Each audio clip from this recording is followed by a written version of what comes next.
வந்து ஒரு இன்வெஸ்ட்மெண்ட் பண்ணியிருக்கோம், அதுக்கு மக்கள் கூட்டம் நம்ம கிட்ட வரணும் இல்லையா? வந்தாதான் உங்களுக்கு நிறைய பொருட்கள் விற்கும், இல்லை நம்மளுக்கு வாங்கக்கூடிய ஒரு யோகம் உண்டு. அப்படி அந்த தொழில் நடக்கிறவங்க நீங்க வந்து ஒரு என்ன பண்ணிருப்பீங்க, அந்த டைம்ல உங்களுக்கு அஷ்டம சனியா இல்ல 7.5 சனியாலே சிக்கியிருப்பீங்க. அதுவும் ஒரு விஷயத்த நீங்க பார்க்க வேண்டியதா இருக்கு. திங்கக்கிழமையில காலை 6 மணிக்கு மேல 7 மணிக்குள்ள நந்தி பகவானுக்கு நந்தி நீங்க கூட வாங்கி வச்சுக்கலாம். சிவனுடைய லிங்கம் நந்தி சேர்த்து வாங்கி உங்க வீட்லயே வச்சுக்கலாம். ஒரு ஜோடி அகல் விளக்குல நெய் தீபம் ஏற்றி வர உங்களுடைய வாழ்க்கையில சில நல்ல காரியங்கள், உங்களுக்கு வியாபாரம் பெருகும். என்னன்னு சொல்றேன், நந்திக்கு ஜோடியா 2 விளக்கு போட்டு அது நெய் தீபம் போட்டு அந்த நந்திக்கு வழிபாடு செஞ்சுட்டு வந்தீங்க அப்படின்னா அது உங்க வியாபார ஸ்தலத்துல வச்சுட்டு வாங்க. என்னாகும், வியாபாரங்கள். அது நந்திக்கிட்ட என்ன சொல்றோம், காதுல சொல்றோம். என்ன சொல்றோம், காதுல நம்ம பரிகாரத்தை சொல்றோம். அப்ப சிவனுக்கு போய் கேக்குதுங்கிறதுலதான் நம்ம அந்த அப்ப நந்திக்கு பண்ணும்போது அவர் மற்றவர்களுக்கு சொல்லி உங்களை வர வைப்பார். புரியுதுங்களா? இதுதான் கான்செப்ட். அப்ப இத பண்ணும்போது அது உங்களுடைய வியாபார ஸ்தலத்துல நீங்க வந்து விளக்கேற்றிட்டு வரும்போது நிச்சயம் வியாபாரம் நன்றாக நடக்கும், தொழில் சிறப்பாக இருக்கும். சரிங்களா?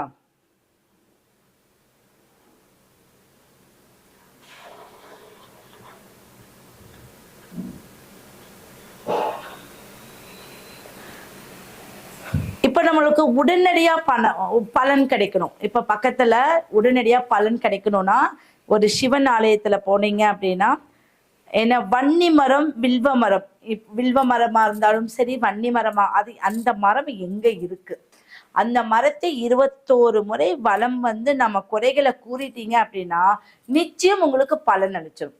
அப்ப அந்த மரத்தை சுற்றி 21 முறை அந்த மரத்தை சுற்றி உங்களுடைய அலுவலகத்துக்கு, உங்களுடைய கடைக்கு வந்து நீங்க என்ன பண்ணணும், அப்படியே அந்த அந்த எந்த கடவுள்கிட்ட போய் சுத்துனீங்களோ அந்த கடவுள் பெயரை சொல்லி உங்க குலதெய்வ பெயரை சொல்லி ஒரு விளக்கு கல்கண்டு போட்டு ஏத்திருங்க. அந்த நாள் இனிய நாளா வியாபாரங்கள் நிச்சயம் உங்களுக்கு அன்றாட வியாபாரமாக இருந்தாலும் சரி, உங்களுக்கு தொழிலாக இருந்தாலும் ஒரு மாற்றத்தை உண்டு பண்ணி கொடுக்கும். இதெல்லாம் வந்து நல்ல ஒரு அமைப்பு. அடுத்தது ஹஸ்த நட்சத்திரம் வருது இல்லையா, ஹஸ்த நட்சத்திரம். இந்த நட்சத்திரம் எப்ப வருதுன்னு பாத்துக்கோங்க, தொழில் சிறக்க. இந்த ஹஸ்த நட்சத்திரம் வரப்போ துர்க்கைக்கு சிகப்பு பட்டு துணி வாங்கணும். ஒரு பட்டு துணி துர்க்கை அம்மன். இப்போ தொழிலுக்காக துர்க்கை அம்மனுக்கு எல்லாம் போய் விளக்கேத்துறாங்க, இல்லை எனக்கு நல்லது நடக்கணும், துர்க்கைக்கு பட்டு துணி வாங்கிட்டு 27 எலுமிச்சம் பழம் கனி இருக்கு இல்லையா, அதான் நீங்க வந்து ஒரு பவுல்ல எடுத்துட்டு போகலாம். நீங்க அதை கோக்கணும்னு கூட கிடையாது, அந்த பவுல்லையே எடுத்துட்டு போய் தாமரை மலர், ஒரு வெண்தாமரையும் சிகப்பு தாமரையும் கொண்டு, வெண்தாமரையும் இருக்கணும், சிகப்பு தாமரையும் இருக்கணும், அதை கொண்டு குங்குமத்தால அவங்களுக்கு அர்ச்சனை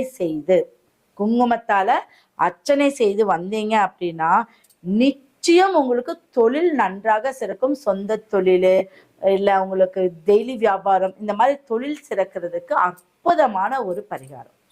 இத பெண்கள் பண்ணினீங்க அப்படின்னா திருமண தடை நீங்கும்.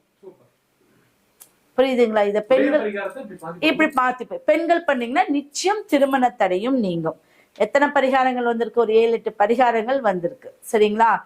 இதெல்லாமே வந்து நம்ம செய்யணும். செய்யாம வந்து நம்ம என்ன ஒரு விஷயம் நடக்கலாம் அப்படிங்கறதெல்லாம் நம்ம சொல்லவே கூடாது. சரிங்களா? அடுத்தது இப்போ அடுத்தது எந்திர